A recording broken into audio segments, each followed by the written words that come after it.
You're at the airport check-in counter. Everything feels normal. Your passport is ready, your ticket is confirmed, your suitcase is right beside you. Then the agent looks at the screen, pauses, and says, "That'll be $120.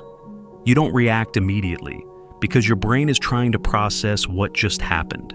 You've taken this same trip before, same airline, same route, same type of ticket. So why? Is this happening now? Here's the part no one tells you.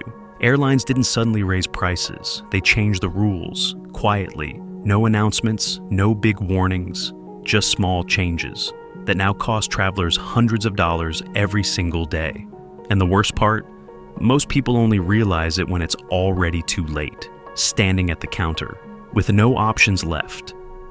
Today I'm going to walk you through the biggest luggage mistakes people are still making in 2026, but more importantly, I'll show you exactly how these situations happen, so you never end up in one, because some of these are honestly painful to watch.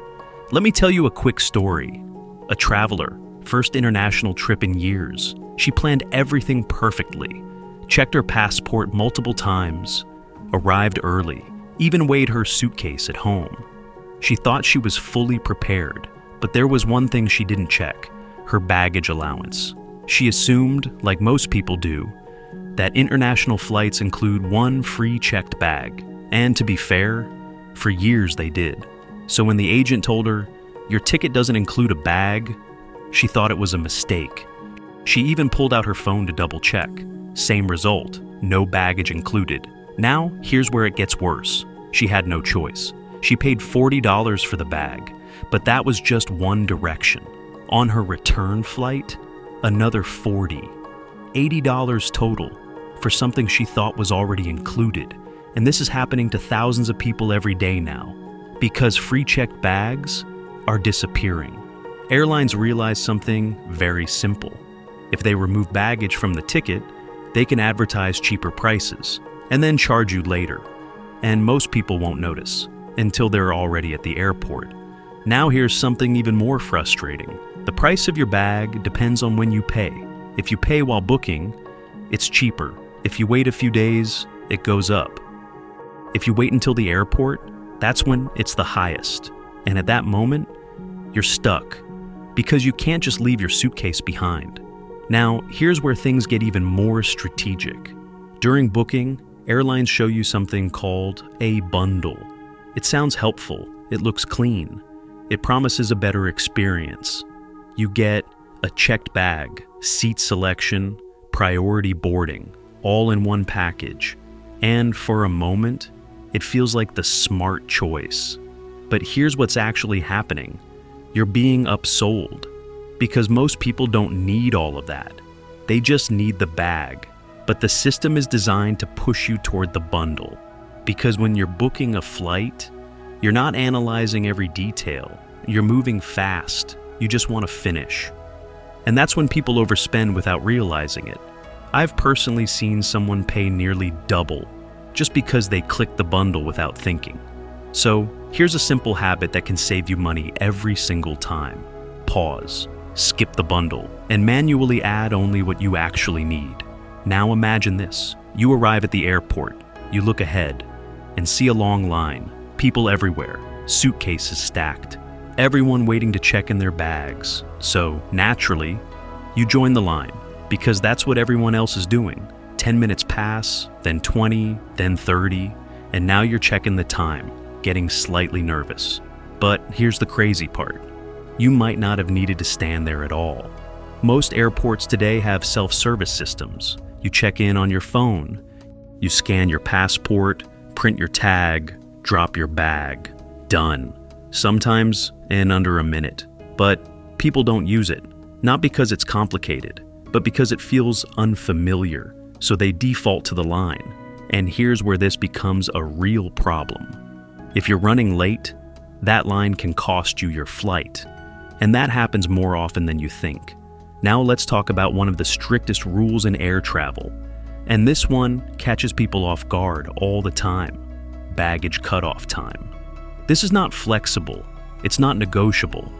For many flights, it's 45 minutes before the departure. Let's say your flight is at 10 o'clock. If you arrive at 9:16, you're fine. If you arrive at 9:14, your bag might not go. Just 2 minutes can completely change your situation. And here's the part that shocks people. Even the staff can't help you. The system locks them out. So you're standing there, looking at the plane that you're about to board, and your suitcase is not going with you. That's a stressful situation, and it happens purely because of timing. Now, you might think the solution is simple. Just go early. But even that has a downside. When you check your bag too early, it doesn't go straight to the plane. It sits in holding areas, being moved multiple times, and every extra movement increases the risk of delay or even loss. So, there's a balance. Not too late, not too early, just right. Experienced travelers aim for that window because they've learned the hard way. Now, let's talk about something that confuses almost everyone the first time.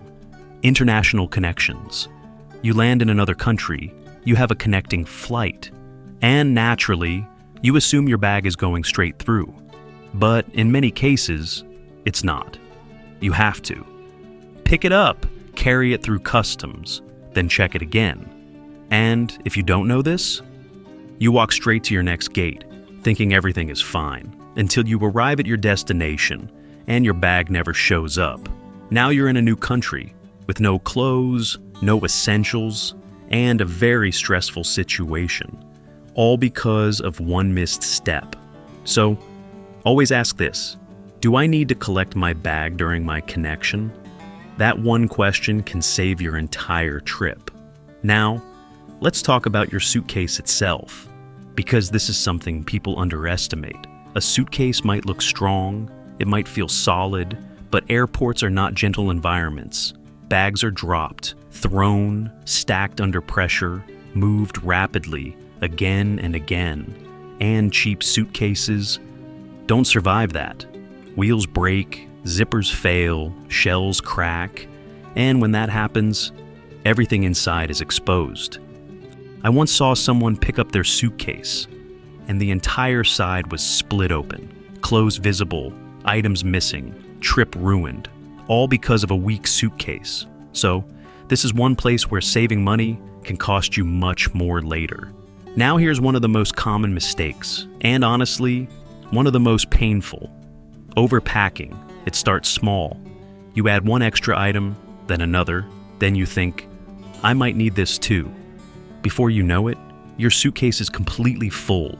You press it down, force it shut, zip it with effort.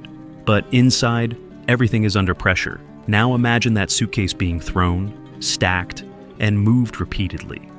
Something is going to break, and sometimes the suitcase itself fails.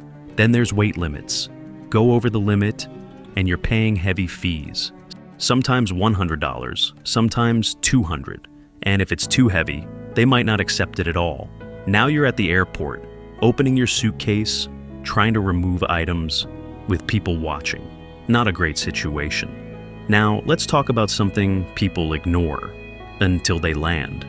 Internet access. You arrive in a new country, you turn on your phone, no signal, no data. Now what? You can't book a ride. You can't check directions. You can't even message someone. Airport Wi-Fi sounds like a solution, but it's often slow and unreliable, and roaming charges very expensive. So experienced travelers handle this before they even leave, because when they land, they don't want to figure things out. They want everything to work instantly. Now here's something that surprises a lot of people. Every checked bag is scanned, every single one, and if something looks suspicious, they open it, without you being there, which means your items get moved, repacked differently, sometimes not properly, and occasionally, things go missing. They do leave a notice, but that doesn't undo the inconvenience. Some items will trigger this instantly. Loose batteries, power banks, e-cigarettes, certain tools. If you pack these, your bag gets flagged, and once it's flagged, delays start. And finally, let's talk about something people don't like to think about: theft.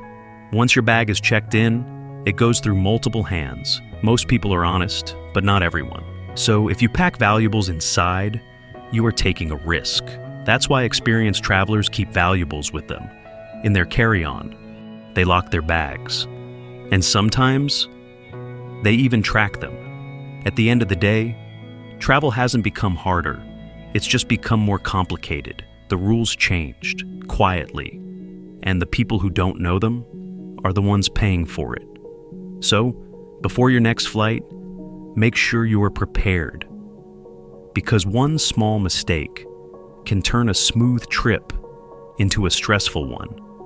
If you found this helpful, give us a like and make sure to subscribe, because most travelers are still learning these lessons the hard way, and you don't want to be one of them.